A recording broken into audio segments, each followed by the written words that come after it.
एक आदमी ने बोला है कि 8 दिन आप लोग आइए, 8 दिन में आप लोगों का काम संभव हो जाएगा। कहाँ जा रहे हैं, किसके चक्कर में पड़े हुए हैं। लेकिन उसमें एक पढ़ी लिखी महिला थी, उन्होंने सवाल किया, अच्छा ये बताइए कि आपका पैदाइशी कहाँ से है, पहले अपने आईडी कार्ड को दिखाइए, आपको पैदा कौन किया। हमको तो पैदा करने वाले, इस डिपार्टमेंट में लाने वाले या डिपार्टमेंट में रजिस्ट्रेशन कराने वाले कमलेश कुमार राय हैं, लेकिन आपको बताइए कि आपको कौन पैदा किया। जरा आईडी प्रूफ अपना दिखा दीजिए कि स्वयं नारायण ने भेजा था, कि शेरशाह जी ने भेजा था आपको, कि वीर कुंवर जी ने भेजा था, यहां किसने भेजा था भैया, आप तो बताएंगे। जवाब नहीं था, उनका सवाल का जवाब उन्हीं को मिल गया। अब तो शर्मिंदगी से बेचारे, अब दिखाएं तो कैसे दिखाएं, पॉकेट में तो रखे हैं कमलेश कुमार राय का आईडी कार्ड, लेकिन दिखाएं तो बेचारे कैसे दिखाएं। एक तो हाइट में 4.5 फीट के हैं, ऐसे भी कदहीन है, तो सरकार ने अलाउ नहीं करेगा। अब तो कुछ बच्चा जो है मुंह पर लोगों को दिग्भ्रमित करने का, झूठा बोलने का, झूठा आश्वासन देने का, आपके मन में विष पैदा करने का, ऐसे लोग कभी कामयाब नहीं होते हैं मित्रों। कहावत है, सबने कहा है कि जैसन करबा तू कमाई तो है आगे आगे। आने वाला समय अगर अच्छी कमाई किए होंगे, हमारे गृह रक्षा दल के लोग जैसे 10 सूत्री मांगों में 1 सूत्री मांग लोग हम लोगों ने लड़ करके उच्च न्यायालय से लेकर सरकार तक यहां तक ला दिया, और वही लोग जो कहते थे कि ये फर्जी चिट्ठी है, आज वही लोग उस चिट्ठी को लेकर के पॉकेट में घूम रहे हैं कि आओ ना, हम आप तुमको प्रशिक्षण दिला देते हैं। जो लोग आप इस पर कमेंट करते थे, मजाक उड़ाते थे आपके बीच में कि बताइए ये फर्जी चिट्ठी है, उस पर मोहर कहां लगा हुआ है। किसी ने कहा कि हाई कोर्ट का ऑर्डर, तो अरे तुम कभी ऑर्डर कभी देखा हो, दूसरे को समझाते हो, ये नेट की जमाने आ गई। सरकार के सारे कार्य आज डिजिटल हो गए, ऑनलाइन के माध्यम से होने लगे। बात सही है या गलत? यहां तक कि राशन की राशन सारे चीज ऑनलाइन हो गए, बच्चों की नामांकन भी ऑनलाइन के माध्यम से होने लगे। ये सारे चीज डिजिटल होते जा रहा है, और आप कह रहे हैं कि मैं जो कह रहा हूं वही सही है। कुछ लोग भ्रमित कर रहे हैं, हम इसको नहीं मानते, हम उसको नहीं मानते हैं। किसको मानते हो भाई, वो तो बताओ। कमलेश कुमार राय ने क्या किया, सवाल होता है कि तुमने क्या किया, वो तो बता दो। तुम ग्राम रक्षा दल के प्रशिक्षण रोकने के सिवा और कुछ किया? ग्राम रक्षा दल को तोड़ने के लिए और कुछ किया? ग्राम रक्षा दल को दिग्भ्रमित करने के लिए और कुछ किया? इसके अलावा बता दो कोई किया काम? रैली प्रदर्शन होता है, उसको रोकने का काम किया, इसके अलावा कौन सा काम किया? आप तो बता दो। जो अच्छे काम होते हैं उस पर टीका टिप्पणी होती है, उसे हम लोगों को घबराने की आवश्यकता नहीं है। मैं बता देना चाहता हूं आज खुले मंच के माध्यम से, लोगों ने कहा, मैं इस बात को खुलासा पहले नहीं करना चाह रहा था कि कुछ बात बने जाए तब आपके बीच कहा जाए, लेकिन आज मैं मंच के माध्यम से और मीडिया में भी इस चीज को प्रेषित कर दिया हूं आज कि परसों रोज यानी 7/4/2018 को महासंघ का शिष्टमंडल का समय निर्धारित हुआ है सरकार से वार्ता करने के लिए। मित्रों, अगर 7 तारीख को हमारे मांगों पर राज्य सरकार यथाशीघ्र विचार नहीं करती है, हमारे मांगों को जो मुख्य मांगे हैं उसमें 9 सूत्री मांगों में वो मांग नहीं मानती है, तो महासंघ करो या मरो नारा के साथ पूरे बिहार में व्यापक पैमाने पर आंदोलन करने जा रही है। वो लाइन समाप्त होने वाला है जो आप चाहते हैं, लेकिन उस दिन भी हमको लगता है कि बहुत सारे लोगों को टाइफाइड बुखार न आ जाए। जो लोग कहते हैं, जो कमेंट करता है वो व्यक्ति पटना नहीं पहुंचेगा। आप देखिएगा, उसके चेहरे देखिएगा, आपके बीच में जो कमेंट करता होगा वो घर बैठे तस्वीर देखता होगा कि पटना में क्या होने वाला है, लाठी चला कि नहीं, किसका सिर फूटा, ये समाचार लेगा। ये नहीं समाचार लेगा कि आज ग्राम रक्षा दल ने वहां क्या लेके आ रहा है, क्या पाया है, सरकार ने क्या घोषणा कर रही है। ये समाचार लेगा कि सुरेश को पिटाई हुआ कि नहीं, रमेश का पैर टूटा है कि नहीं, बाल बाल बच गया ना, उसके बगल से लाठी गुजर गई होगी, जरूर उसको लाठी खाना चाहिए। बैठ कर घर पर कल्पना करता हो व्यक्ति, हकीकत में बोल रहा हूं। जो कमेंट करता है आपके बीच में,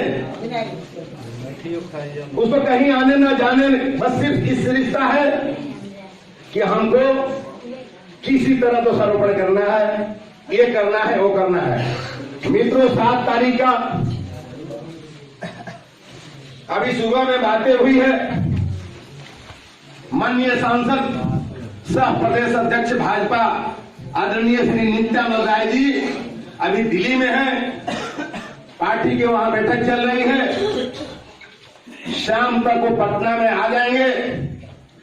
कल परसों रोज डेट निर्धारित जो है 7 तारीख को, निश्चित तौर पर आपका भविष्य का जो उम्मीद संजोए हुए हैं, निश्चित तौर पर हमको उम्मीद है कि आपके लिए कुछ खजाना सरकार खोलने वाली है। मित्रों, कुछ खजाना खोलने वाली है। आप पूछिए कि आप कहना क्यों नहीं चाह रहे थे।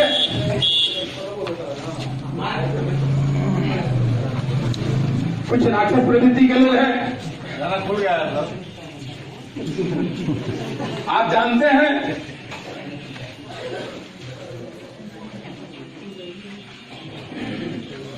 आपके बीच सितंबर महीने में जो सितंबर में कार्यक्रम हुआ था ना, राजेंद्र बाबू जो आए थे, सितंबर महीने में जो कार्यक्रम हुए थे, आदरणीय माननीय श्री राजेंद्र सिंह जी जो प्रदेश भाजपा के महामंत्री हैं, 13 तारीख को बलदेव उच्च विद्यालय दिनारा में महामहिम राज्यपाल सत्यपाल मलिक जी का कार्यक्रम निर्धारित हुआ है। डॉक्टर भीमराव अंबेडकर जी के जयंती के समारोह पर ये मत समझिए कि आपके बीच जो नेता बोल के गए हैं, आदरणीय राजेंद्र बाबू चुपचाप बैठे हैं। मन से उन्होंने जो घोषणा किया है उस कार्य में लगे हुए हैं और भाजपा के लोग कटिबद्ध हैं।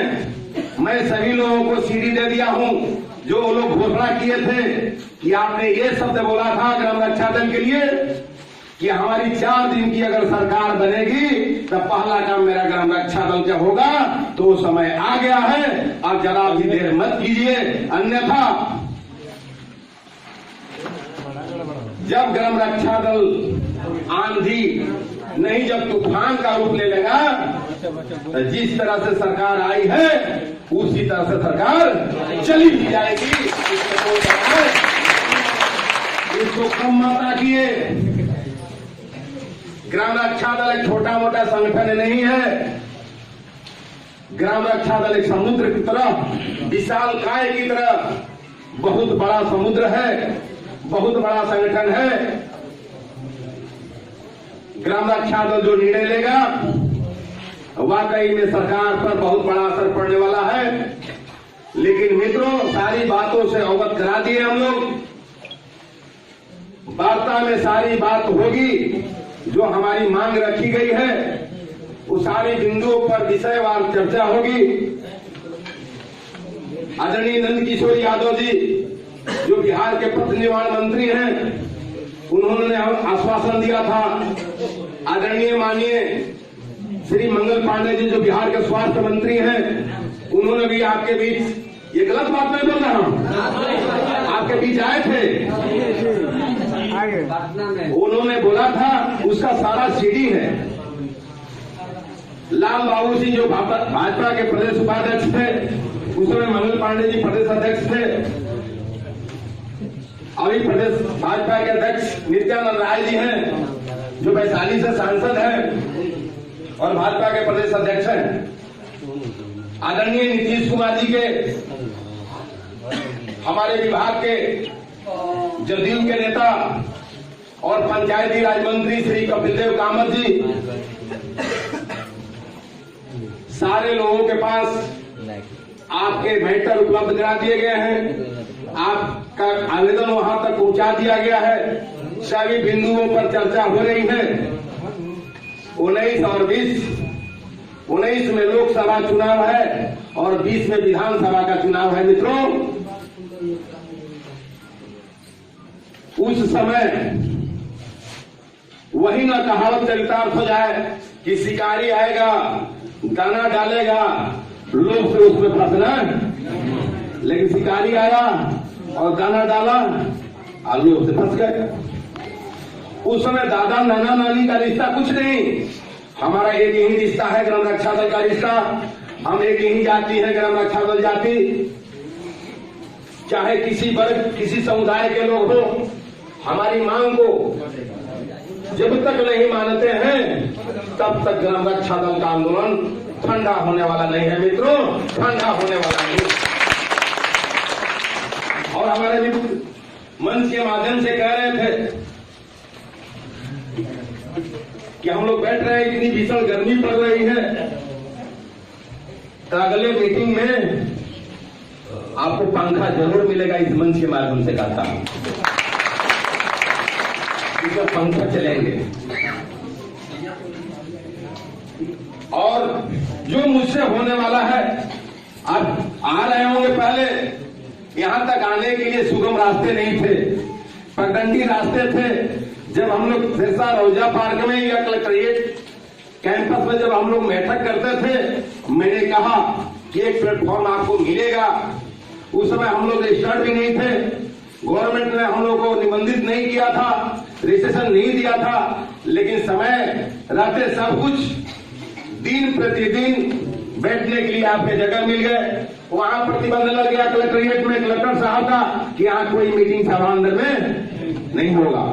वहां से हम लोग गए कहा, तो ओझा टाउन हॉल के बगल में, वहां भी प्रतिबंध लग गया कि यहाँ मीटिंग होगा तो हॉल में उसका बुकिंग होता है, उस भी नियम प्रक्रिया के तहत मिलेगा तो आपका अंदर में होगा, ये बाहर में सभा होगा। तीसरी बार हम लोग चले गए कहा, रोजर पार्क में, वहां भी सरकार का देखे होंगे नोटिस लगा हुआ है कि यहाँ किसी तरह का सभा मीटिंग नहीं होगा, जिलाधिकारी के आदेशानुसार।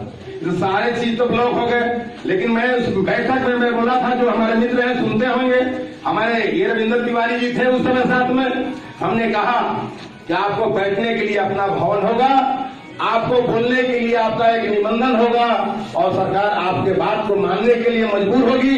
और निश्चित तौर पर मजबूर होकर के ग्राम रक्षा दल का प्रशिक्षण देने का काम किया सरकार। मित्रों, और वही आज जब तक प्रशिक्षित हो रहे हैं, जितने लोग प्रशिक्षित हो गए हैं, बहुत लोग हम देख रहे हैं आज भी, आज के डेट में जो प्रशिक्षण नहीं लिए हैं, बैच कैसे लगाना है, कंधा बैच, उसको ज्ञान नहीं। अपने अपने बैच पर ध्यान दीजिएगा तो आपको पता चलेगा कि गलती लगाए हैं या सही लगाए हैं। कुछ लोगों का बैच गलत है, हम यहीं से देख रहे हैं, लेकिन मीटिंग में नहीं कहेंगे, बाद में कहेंगे कि भाई आपका बैच गलत लगा हुआ है। इस तरह की इसीलिए ट्रेनिंग दी जाती है, सरकार प्रशिक्षण करा रही है। आपको सलीम होने आ रहा है या नहीं है?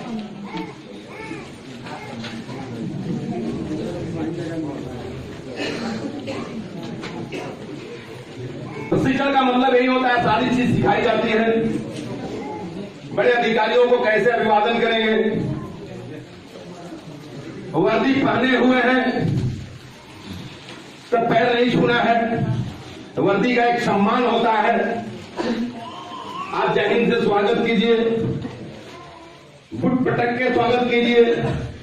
सिविल में है, सारी चीज सिखाई जाती है प्रशिक्षण में। और उसमें 8 घंटिया सरकार ने दिया था, उसमें 8 घंटे में क्या क्या पढ़ाइयां होगी, तो आप सुने होंगे कि वैसे ही कुछ राक्षस लोग आपके यहाँ प्रशिक्षण रुकवाने के लिए जा रहे थे। क्या उद्देश्य है रुकवाने का मतलब? अच्छा काम हो रहा था या बुरा काम हो रहा था? रोकने के लिए जा रहा हो, अच्छा कर रहा था या बुरा कर रहा था? बुरा कर रहा था। कुछ लोग वहां रिश्ता निभाने लगते थे,